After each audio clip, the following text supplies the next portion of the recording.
Hello everybody, Scott Golden here with the Pro Wrestling Logic YouTube channel. Welcome to those of you who are new. Welcome back to those of you seasoned veterans of what we do around here. What we do around here, obviously, is bring about conversations of a psychological mental health. Nope.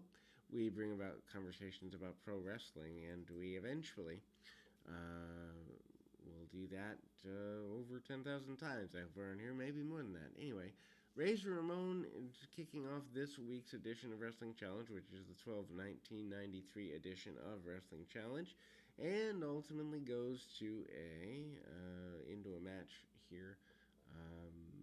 Very basic, facing off against, I believe, Chris Duffy. Let's just double check that a second. Razor Ramon going into his foray with guys like, or actually Ralph Mosca is the guy he's facing off against here.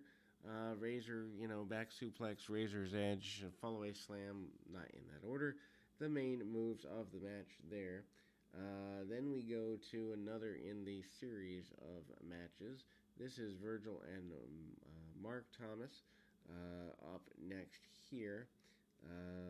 But that's not before a local area promo for the upcoming Madison Square Garden show. Rick Steiner going to face Ludwig Borga one-on-one.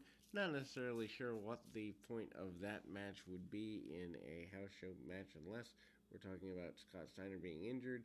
Borga basically says he wants to humiliate Scott Steiner or Rick Steiner rather, in the biggest arena in the world, Madison Square Garden. Mark Thomas and everybody is a pretty easy run for the Quebecers. A couple of times, Virgil gets a couple of shots in, but Virgil phasing out here in late 1993. I think doing some work for various independent promotions at the time. Harvey Whippleman is out next with Adam Bomb, but before we get there, there is a promo segment between Bret and Owen Hart. Basically, Owen wants a match with Bret. Bret basically all but refuses. Also, Adam Bomb comes in and hits a standing drop kick on his enhancement talent guy, which happens to be, in this particular incarnation, Adam Bomb facing off against none other than Tim McNeely with hitting the Adam Smasher Powerbomb. Is Adam Bomb. Adam Bomb, of course, not quite doing the babyface thing yet. Then you get a relatively decent enhancement match coming up next. But before we get there, we'll kind of acknowledge it. And this is the Brian Walsh, who is a standout in the New England independent scene, especially upper New England, like Vermont, New Hampshire, and Maine at the time, against the 1-2-3 Kid. Walsh takes an amazing beating for the Kid, several kicks, including spin kicks and the like. Walsh, though, is actually little known information, is in the light heavyweight championship tournament in 1997, so around for a couple more years here.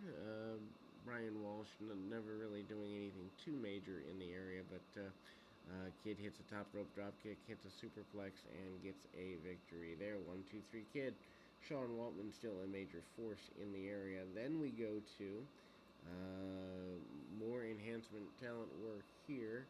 And Tony Roy, Killer Kowalski guy here in 1993, doing local area stuff and facing off against Bam Bam Bigelow. Bigelow, of course, coming out with Luna Vachon. About a 2-minute match, as it were. Bigelow punches, kicks, and the top rope headbutt before, or actually a diving headbutt, not off the top rope, before hitting the top rope headbutt for the victory. For Bam Bam Bigelow, the hype for the Royal Rumble has begun, and various announcements of individuals in the Royal Rumble is the main focus of that. Also, the nature of things breaks down into, the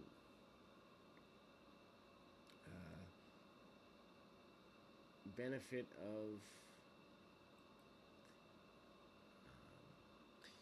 the Undertaker Yokozuna deal. Also, the Smoking Guns out next for an enhancement match. They are pretty, I guess you'd say, involved tag team at the time. Smoking Guns managing to go at it with their enhancement opponents for the day, which happens to be, let's see here,